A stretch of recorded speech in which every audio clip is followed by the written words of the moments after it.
3 वर्ष पूर्व रहमान की आयु वर्षों में का व्युत्क्रम अब से 5 वर्ष पश्चात आयु के व्युत्क्रम का योग 1/3 है, तो उसकी वर्तमान आयु पूछी गई है। वर्तमान आयु से शुरुआत करिए। माना किसकी? रहमान की वर्तमान आयु, जो पूछा गया उसी को मानना है, बराबर x वर्ष। कोई दिक्कत? एक लाइन तो आप आराम से लिख सकते हैं। वर्तमान आयु पूछी गई है, हमने मान लिया, माना रहमान की वर्तमान आयु बराबर x वर्ष। अब 3 वर्ष पूर्व और 5 वर्ष बाद, ये दो चीजें चाहिए। 3 वर्ष पूर्व की आयु और 5 वर्ष बाद की आयु। ठीक, तो ये भी निकाल लो। 3 वर्ष पूर्व रहमान की आयु, दो चीजें चाहिए, 3 वर्ष पूर्व और, तो 3 वर्ष पहले क्या होगा?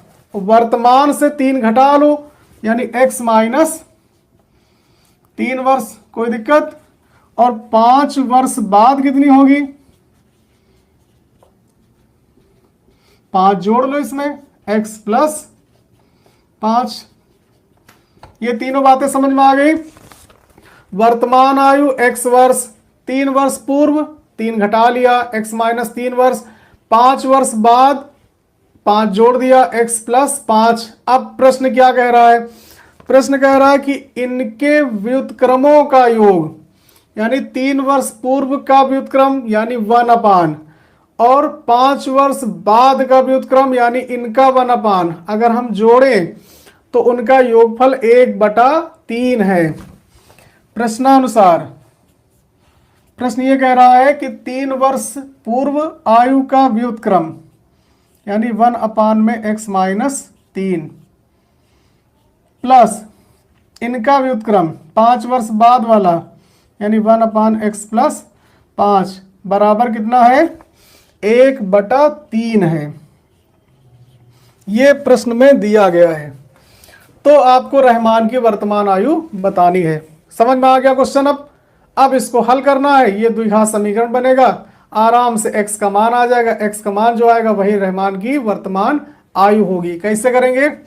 लासा लेके इन दोनों का एलसीएम, देखो कॉमन अगर कुछ नहीं है तो दोनों का मल्टीप्लाई करा दो, वही एलसीएम। कॉमन अगर कुछ नहीं है, दोनों मल्टीप्लाई कराओ, वही एलसीएम। इन दोनों में कॉमन कुछ नहीं, मल्टीप्लाई करा दो, वही एलसीएम। ठीक, गुणा करा दिया। अब इससे ये हो गया कैंसिल। ठीक, बचेगा x प्लस 5। x प्लस 5 का गुणा 1 से, तो कितना आएगा? x plus 5। ठीक, बीच में लगा है प्लस तो लगा दिया प्लस। अब इधर आ जाओ, x प्लस 5 से x प्लस 5 कैंसिल हो गया, कैंसिल हुआ, बचा क्या? x minus 3। x माइनस 3 का गुणा 1 से, तो आ गया x माइनस 3 बराबर में 1/, क्या दिक्कत है? कितना आसान। चलो नीचे गुणा करा दो, तो x का गुणा x स्क्वायर, x का 5 से 5x, माइनस 3 का x से माइनस का 3x, और माइनस 3 का 5 से माइनस 5 3 15। ऊपर ब्रैकेट ओपन कर लो, x plus 5 plus x minus 3। कोई दिक्कत किसी को?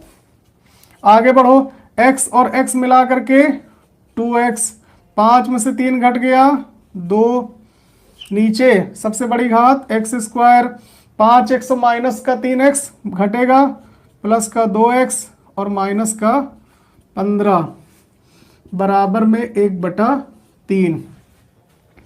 कैंची गुणा करा लो, 3 का गुणा इससे हो जाएगा, 1 का गुणा इससे हो जाएगा।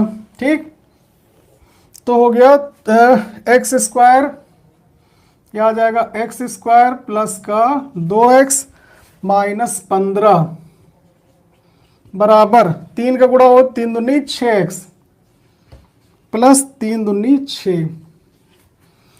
पक्षांतर करके सब एक साइड में ले आओ। आ भैया इधर चले आओ। एक्स स्क्वायर प्लस का 2x माइनस का 15, 6x इधर आएगा माइनस का 6 इधर आएगा माइनस का हो जाएगा। अब ये बन गया द्विघात समीकरण, 2x और माइनस का 6x माइनस का 4x, 15 और 6 21। समझ में आया? अब ये एक द्विघात समीकरण बन गया। अब इसके गुणनखंड करो, पूर्ण वर्ग बनाओ, चाहे श्रीधराचार्य सूत्र लगाओ, कुछ भी करो। हल करके x का मान निकालो और जब x का मान आ जाए वही रहमान की वर्तमान आयु हो जाएगी। ठीक, क्या करेंगे? गुणनखंड आसान है, माइनस का 21 है तो 21 का ऐसे गुणनखंड करो कि घटाने पर 4 आ जाए। बताओ भाई, चलो